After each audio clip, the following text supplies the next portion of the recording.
Bismillahirrahmanirrahim. Assalamualaikum warahmatullahi wabarakatuh. Oke, kembali lagi pada kesempatan kali ini kita akan membahas tryout UKOM Keberatan Gerontik gelombang keempat. Oke, langsung saja kita masuk ke pertanyaan pertama. Oke, kita baca soalnya terlebih dahulu. Oke, yang pertama, perawat gerontik melakukan pengkajian terhadap seorang laki-laki berusia 64 tahun. Saat wawancara, pasien tampak sedih, pandangan kosong, banyak menunduk menangis ketika ditanya soal istrinya. Nah, berdasarkan pengajian didapatkan data pasien tampak kurus, nafsu makan menurun, berat badan juga menurun. Nah, ini sebagai perancu ya, sebagai apa itu jebakan dan susah tidur pada malam hari. Oke. Apa masalah utama yang dialami oleh lansia tersebut? Oke. Kata kuncinya adalah tampak sedih, pandangan kosong, banyak menunduk, menangis ketika ditanya soal istrinya. Ya, di sini mungkin kita nanti bisa mengarahkan jawaban. Oke, kita lihat jawabannya satu-satu. Alzheimer. Nah, ini dari soal tidak muncul, tidak ada data yang mengarah ke sana. Gangguan jiwa mungkin bisa, tapi masih umum, kurang spesifik. Pikun tidak ada yang mengarah ke sana. Kemudian demensia juga ini hampir sama dengan Alzheimer, tapi bagian dari Alzheimer, tapi di sini juga tidak ada data yang mengarah ke sana. Dan depresi. Ya. Kalau kita melihat dari tanda dan gejala ini adalah lebih condong ke jawaban E, yaitu depresi. Oke. Selanjutnya, Tuan R 60 tahun menderita PPOK. 1 minggu terakhir klien mengeluh sesak nafas berat. Kemudian hasil pengajian menunjukkan penumpukan sekret di dalam paru, nadi lambat, kulit pucat, timbul edema di dua kaki. Klien menanyakan apakah kondisinya sudah tidak ada lama lagi. Oke. Nah, ini tanda-tanda ini sebagai perancu ya. Padahal di sini yang menjadi fokus adalah klien menanyakan apakah hidupnya sudah tidak lama lagi. Kemudian apa jawabannya tepat pada pasien tersebut? Ya, kita sebagai perawat mungkin yang pertama coba kita lihat ibu tidak perlu khawatir dengan kondisi sekarang. Nah, kita dituntut untuk jujur kan memberikan informasi sesuai dengan kondisi klien, tidak menutup-nutupi. Nah, jadi ini seolah-olah menutupi. Kemudian yang kedua, saya kurang tahu tentang apalagi ini ya ini juga menutup-nutupi kondisi pasien. Kondisi ibu baik-baik saja, ini malah tidak jujur. Kemudian yang E ini kondisi ibu kurang meyakinkan. Justru ini malah menimbulkan semakin kecemas. Nah, kita lihat jawaban E. E ini kondisi ibu semakin melemah, sebaiknya ibu istirahat. Lah ini memberikan informasi yang apa adanya, jujur, tapi juga memberikan saran untuk mengatasi problem tersebut. Jadi jawabannya adalah D. Selanjutnya, perawat melakukan pengkajian terhadap lansia yang pasangannya meninggal akibat kecelakaan. Ya, seringkali di soal gerontik itu muncul ini kehilangan pasangan seperti ini. Nah, klien terus menyalahkan dirinya sendiri dan berkata, seandainya saya mencegah dia pergi sendiri pasti terhindar dari kecelakaan. Coba kita belajar lagi tentang fase kehilangan. Ya, yang pertama ada fase apa itu fase kehilangan? Yang pertama adalah fase apa? Denial, menolak, kemudian anger, marah, kemudian apa? Depresi, bargaining, kemudian acceptance. Nah, ini kita lihat seandainya, di sini ada kata seandainya, adanya ini mengandai-andai. Ini biasanya ciri-cirinya dia tawar-menawar, seandainya tawar-menawar. Seandainya dia tidak seperti itu, sehingga ini lebih tepatnya di sini mengarah ke jawaban bargaining. Kalau anger nanti ditandai misalnya tanda-tanda fisik, marah, muka merah, tangan mengepal dan lain sebagainya. Nah, di sini lebih mengarah ke bargaining. Jadi jawabannya adalah D. Selanjutnya, seorang laki-laki usia 60 tahun berbaring di ruang isolasi sejak 3 tahun yang lalu. Klien memerlukan bantuan 5-6 jam per hari dalam tindakan perawatan dan pengobatan dirinya. Nah, kita belajar lagi tentang pemenuhan kebutuhan sehari-hari berdasarkan kategori apa? Swanberg. Di sini ada kata-kata menurut Swanberg. Ini juga dalam Douglas itu juga menjelaskan sama hampir sama memang ini ya antara Douglas Swanberg ini coba nanti dilihat lagi dalam materi. Ya, jadi Swanberg itu membagi menjadi 3 kategori untuk pemenuhan kebutuhan. Yang pertama adalah self care, yang kedua adalah partial care, yang ketiga adalah intensive care. Nah, kita lihat di sini ada jam waktunya. Jadi untuk self care itu tidak memerlukan bantuan, dia bisa mandiri. Nah, dia memerlukan bantuan hanya sekitar 1 sampai 2 jam per hari. Untuk partial care itu biasanya 3 sampai 4. Ya, 3 sampai 4 jam per hari. Nah, kalau sudah 5 sampai 6 jam per hari berarti ini masuk pada intensive care yang biasanya dia mengalami penurunan kesadaran ya di ruang ICU dan sebagainya, ini memerlukan intensive care. Oke, jawabannya adalah D. Selanjutnya, seorang perempuan berusia 66 tahun habis jatuh di kamar mandi. Setelah kejadian tersebut, klien mengeluh tidak mampu menahan urin. Nah, di sini nanti ada kita belajar mengenai inkontinensia uri ya. Jadi inkontinensia uri ini ada bermacam-macam, ada stres, ada overflow, ada campuran, ada urgensi. Nah, ini kita perhatikan jatuh di kamar mandi ini karena jatuh di kamar mandi sehingga dia mengarah ke fungsinya ya. Fungsi hasil tidak, padahal di sini dikatakan tidak ditemukan gangguan pada perkemihan ya. Oke. Jadi mengarahnya adalah ke gangguan fungsional. Kalau inkontinensia stres itu biasanya terjadi dorongan atau keinginan. Misalnya terjadi pikiran yang galau, misalnya mau ujian seperti itu, kemudian dia sering tidak bisa menahan pipis, kemudian ke kamar mandi, seperti itu stres. Nah, ada urgensi, ada keinginan, tapi sebelum sampai ke kamar mandi dia sudah keluar, nah, itu urgensi, ada keinginan. Ya. Atau kalau overflow biasanya langsung keluar saja, bisa tanpa ada rasa untuk keinginan untuk berkemih. Ya. Karena ini habis jadi di kamar mandi, jadi mengarahkannya adalah kita fokuskan ke inkontinensia fungsional. Oke, selanjutnya seorang lansia berusia 73 tahun mengalami penurunan nafsu makan. Ketika diwawancari tidak mau menceritakan permasalahannya. Berdasarkan laporan keluarga, 3 bulan terakhir klien mengurung diri di kamar. Sebagai perawat profesional, teknik apa yang efektif dalam menggali permasalahan klien? Nah, ini teknik komunikasi ya, komunikasi. Berikan lingkungan yang tenang dan nyaman ya. Lingkungan yang nyaman ini tetap dia tidak mau cerita. Anjurkan menggunakan antidepresan, malah justru ini menambah nanti masalah.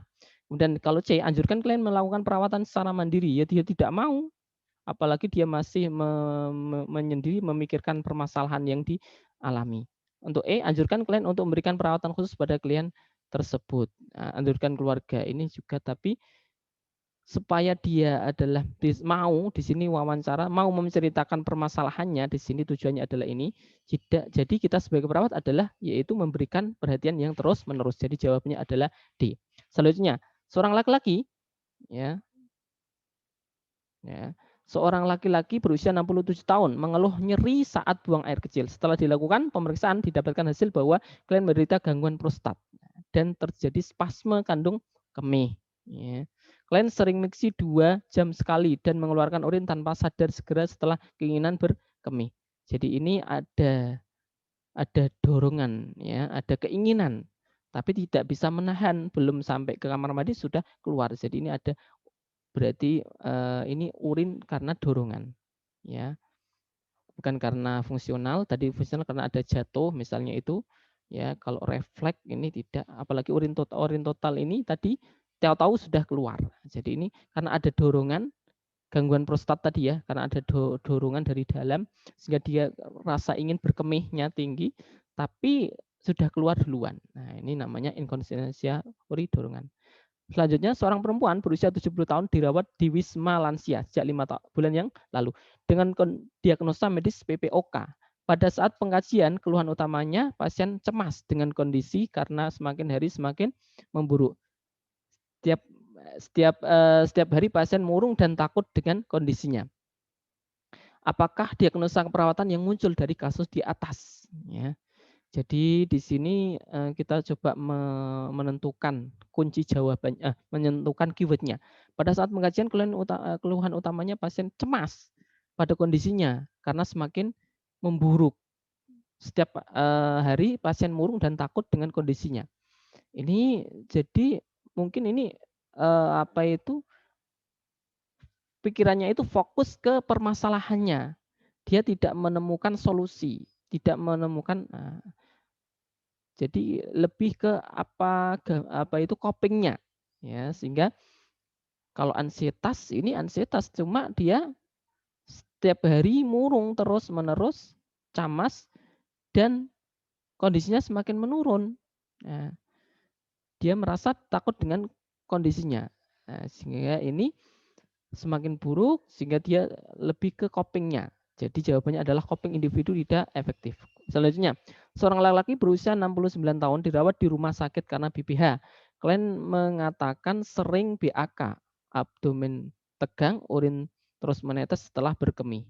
Ya, keadaan umum lemah, tekanan darah 110/80, nadi 80 kali per menit, pernafasan 24 kali per menit. Yang apakah masalah keperawatan utama di sini?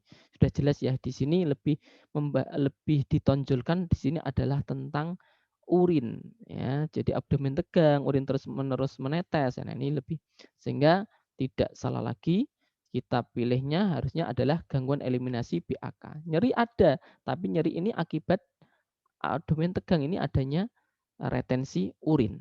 Oke, gangguan nutrisi enggak, di sini enggak menunjukkan, gangguan infeksi juga tidak.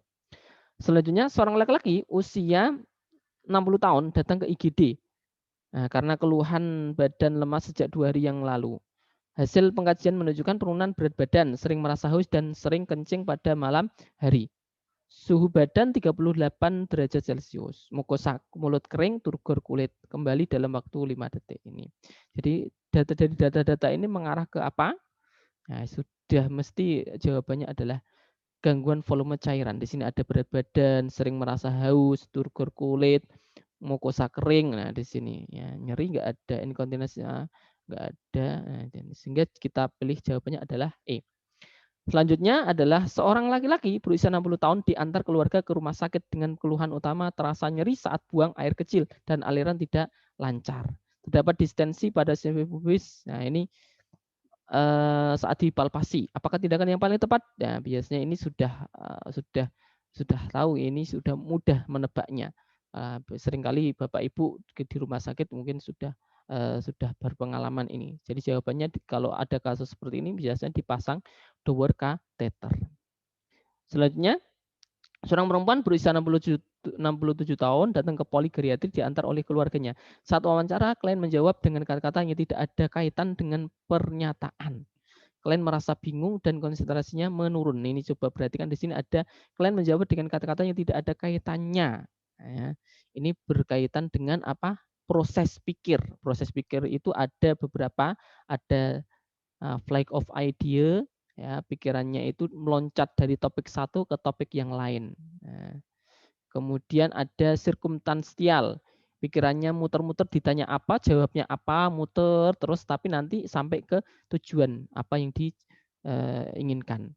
Kemudian ada tangensial, tangensial itu muter-muter tapi tidak sampai kepada tujuannya. Nah, itu. Nah, blocking, blocking itu tiba-tiba berhenti, ngomong tidak ada gangguan di lingkungan, tiba-tiba berhenti, kemudian lanjut lagi, itu namanya blocking. Nah, jadi ini tidak ada kaitan dengan pertanyaan, ini adalah inkoherensi, ya. Koheren itu berkaitan, inkoheren berarti tidak ada kaitannya dengan pertanyaan. Jadi jawabannya adalah B. Selanjutnya, seorang laki-laki usia 73 tahun datang ke IGD karena keluhan badan lemas sejak 3 hari yang lalu. Hasil pengkajian menunjukkan penurunan aktivitas, merasakan sakit sendi, kaki saat berdiri, kekuatan otot normal, nafsu makan menurun, suhu badan 38. Ya. Gula darah saatnya 90. Apakah masalah keberatan yang utama? Ya, jadi ini ada gula darahnya ini ya termasuk rendah. Ya meskipun tidak rendah-rendah banget, ya ini sewaktu itu 90. Kemudian dia tidak bisa merasa sakit kaki saat berdiri. Ya, jadi ini dia tidak toleran terhadap aktivitas nyeri. Nyeri ini karena tidak toleran. Nah, sehingga jawabannya adalah intoleransi aktivitas. Oke. Kekuatan otot normal, tapi karena dengan adanya nyeri tadi sehingga dia tidak toleran terhadap aktivitas. Oke.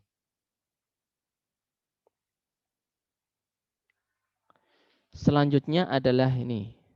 Seorang laki-laki berusia 70 tahun dirawat di ruang isolasi sejak 1 minggu yang lalu. Dari hasil pengajian, klien terlihat lemah, sakit kram perut, terasa ada yang mengganjal di perut, terasa kembung, BAB tidak tuntas. Ya. Ini berarti ada konstipasi, resiko, persepsi konstipasi, atau inkontinensia. Kalau inkontinensia ini ketidakmampuan klien untuk mengatur BAB-nya. Kalau konstipasi, ketidakmampuan dalam BAB. Ini kalau ini biasanya inkontinensia itu tidak besar, istilahnya tidak bisa mengatur BAB-nya, tahu-tahu sudah keluar itu inkontinensia. Tapi kalau konstipasi itu istilahnya sembelit ya, sehingga kalau berdasarkan data ini mengarah ke konstipasi. Oke, selanjutnya, seorang perempuan berusia 63 tahun diantar oleh keluarga ke IGD dengan keluhan sering terbangun saat malam hari, kesulitan saat akan mulai tidur kembali, badan lemas dan sering merasa kantuk di pagi hari. Ya, ini salah satu tindakannya adalah mungkin dia stres, ya, pikirannya tegang. Ya, coba kita lihat jawabannya. Menganjurkan minum teh ini justru nanti adalah sering buang air kecil karena teh bersifat diuretik. Tidak, jawabannya tidak ini. Kemudian mengajarkan istirahat siang. Istirahat siang malah justru nanti kalau banyak tidur siang malah malamnya tidak bisa tidur. Mengkaji status mental oke, tapi masih umum kurang spesifik. Menganjurkan makan malam, ya, dia tidak mau makan malam biasanya.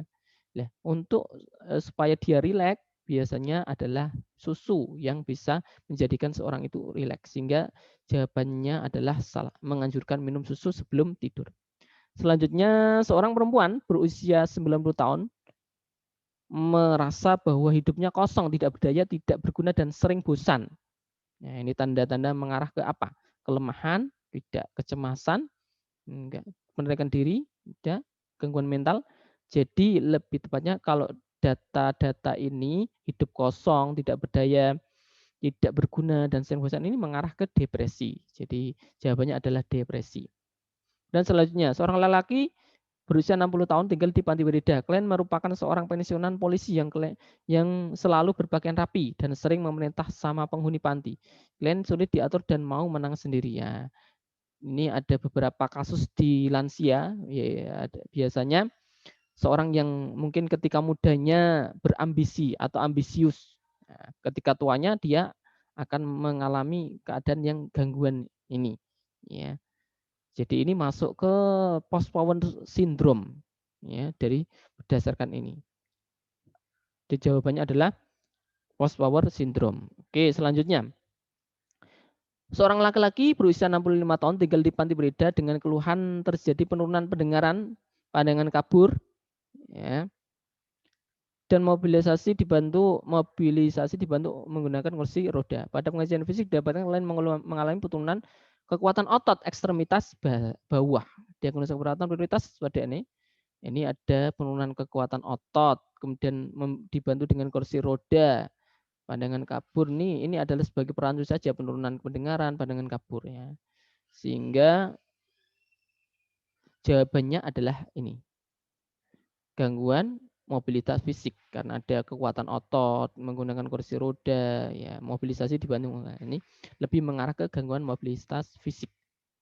Selanjutnya, seorang lansia dirawat di ruang perawatan geriatri dengan akut miokard infak. Pasien tidak mampu melakukan ADL seperti mandi, makan, dan minum, dan memerlukan bantuan 4 jam perawatan. Ya, 4 jam tadi pemantauan tanda-tanda vital. Nah, ini sama seperti tadi yang atas, cuma ini berbeda jamnya. Kalau tadi kan 5 sampai 6 jam itu intensive care. Kalau 3 sampai 4 jam itu apa? Partial care. Nah, kalau 1-2 jam dalam sehari ini adalah self care. Nah, jadi ini memang biasanya hafalan. Jadi ini kata kuncinya adalah setiap 4 jam. Tanda-tanda vital setiap 4 jam dan ini 4 jam perawatan dalam sehari. Oke, ini juga menjadi keyword. Sehingga jawabannya adalah partial care.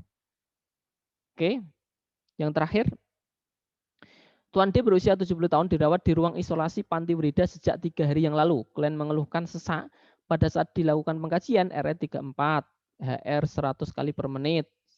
TD, tekanan darah 140/90. Batuk produktif septum dihitung, auskultasi suara nafas ronki. Ini sudah mudah ya, ini ada tanda-tanda yang mengarah ke batuk, ada penumpukan sekret. Jadi intervensinya mudah sekali. Di sini adalah dikeluarkan batuknya, yaitu dengan cara batuk efektif. Jawabannya adalah A. Ya, nih. Oke, cukup sekian. Mungkin itu yang bisa saya sampaikan pada kesempatan kali ini. Mudah-mudahan bermanfaat. Salam sukses untuk kita semua. Demikian, wassalamualaikum warahmatullahi wabarakatuh.